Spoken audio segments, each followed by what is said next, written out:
We're at the intersection between Highway 5 and the Trans-Canada. We know the bus stopped at this stop sign until the westbound lanes were clear, went to where the yield sign was, but for some reason drove right into the path of a semi-trailer that was heading eastbound.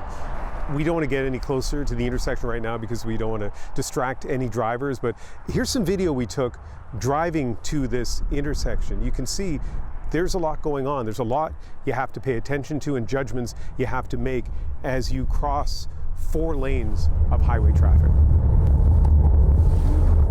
And the decisions a driver makes at these stops are critical because highway speed traffic may have no time to react.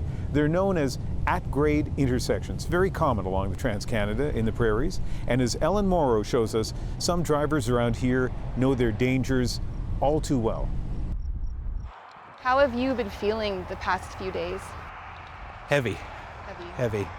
Truck driver David Henry takes us to an intersection on a rural stretch of the Trans-Canada Highway just outside Winnipeg.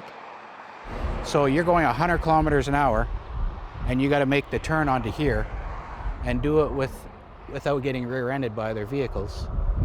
These crossings, known as at-grade intersections, are so common on the highway across the prairies. What do you think of intersections like this? You drive them all the time. I don't like them. I don't think we should have any intersections like this on the Trans-Canada Highway. I think it should all be cloverleaf interchanges. But realistically, that's not going to happen. David has driven through Carberry, now scarred by this horror countless times.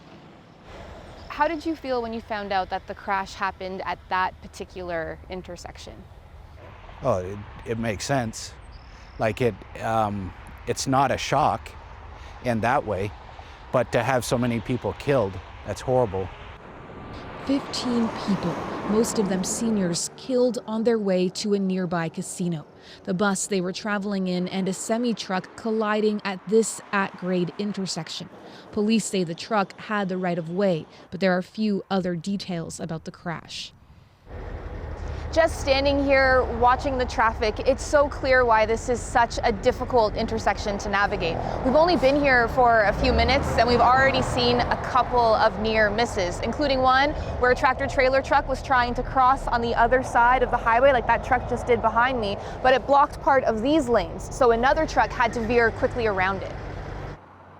The intersection has a history of tragedy. An elderly couple dead after a crash there in 2005. So many others injured over so many years. For Winnipeg musician Justin van Damme, this latest crash dragged him back to the loss of his own grandparents.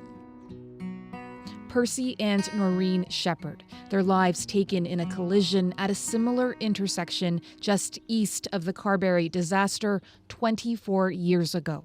My grandpa Percy, he was a former Anglican minister with a big booming voice and a great sense of humor, very cheeky.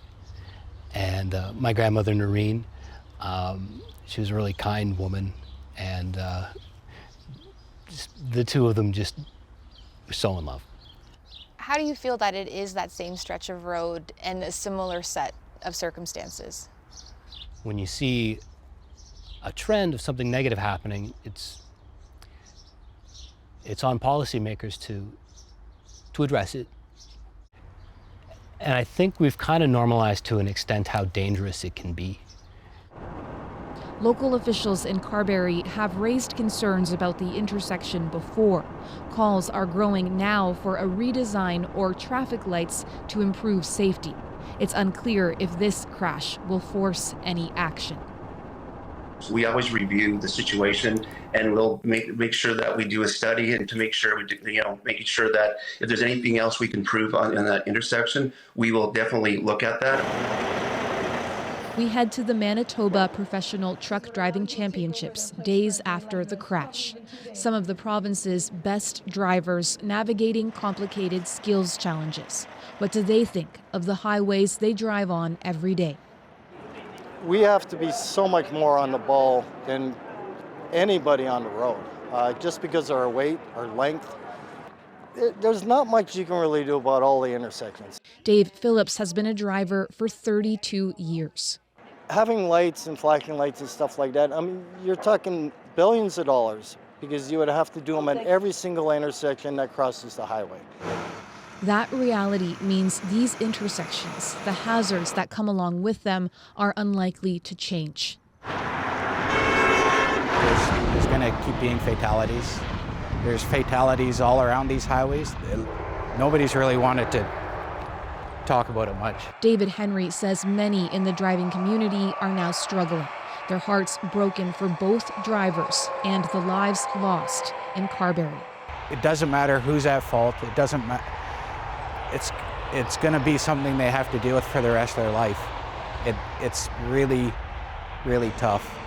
Ellen Morrow, CBC News, near Winnipeg.